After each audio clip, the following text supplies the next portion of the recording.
Lebih 1,000 kontraktor Bumiputera terpaksa berputih mata dan menanggung kerugian besar apabila pelbagai projek diluluskan menerusi program Jana Ekonomi Pemerkasaan Kontraktor Bumiputera Berwibawa Jana Wibawa sebelum ini dibatalkan untuk ditender semula.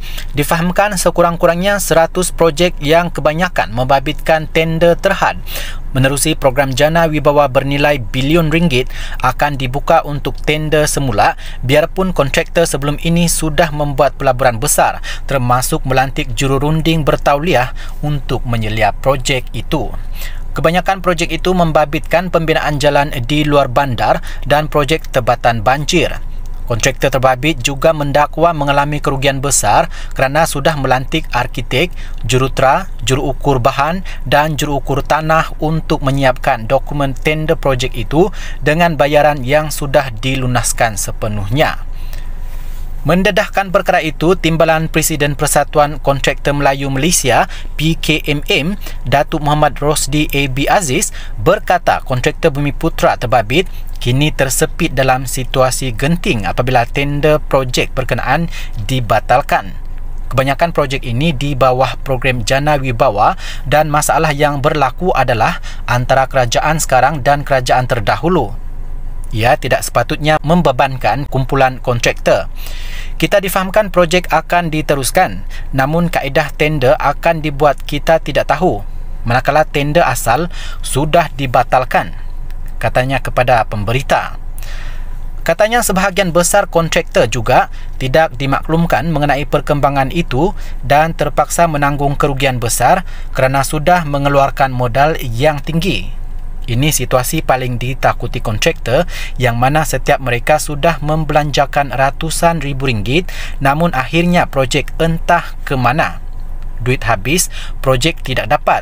Hampir keseluruhan kontraktor terbabit adalah mereka dalam grade A atau kelas A dan sebahagian lagi adalah grade 6 atau kelas B.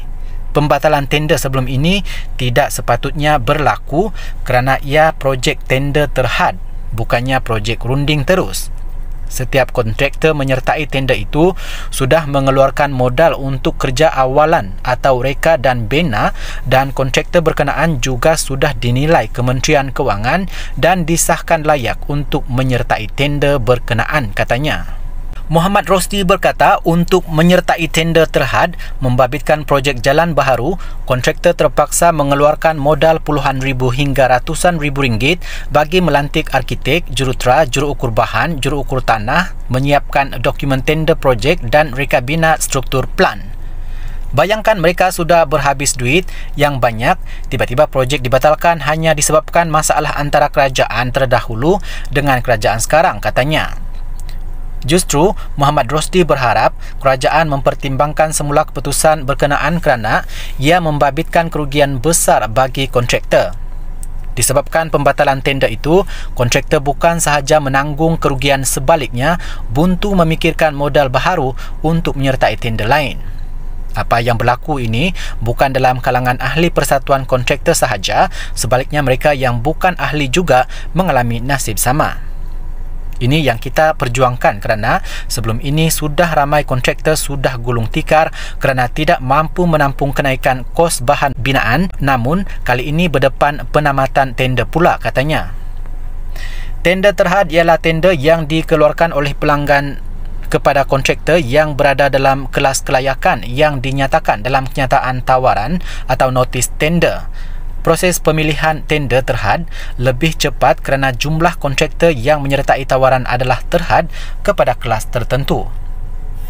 Kementerian Kewangan baru-baru ini mengarahkan projek Jana Wibawa ditangguh pelaksanaannya bagi meneliti semula semasa ada tata cara perolehannya mengikut peraturan ditetapkan perbendaharaan. Penangguhan projek bernilai 5.7 bilion ringgit itu kerana disyaki ada unsur kaedah perolehan dibuat secara tender terpilih atau runding terus.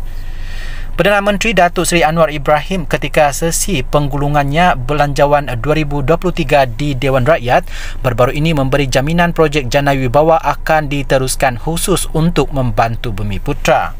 Jana Wibawa akan diteruskan dan tidak dibatalkan seperti dakwaan sesetengah pihak. Saya runding semula kerana banyak pelanggaran peraturan kewangan sebelum ini, malah ada syarikat Cina dibumiputrakan, katanya.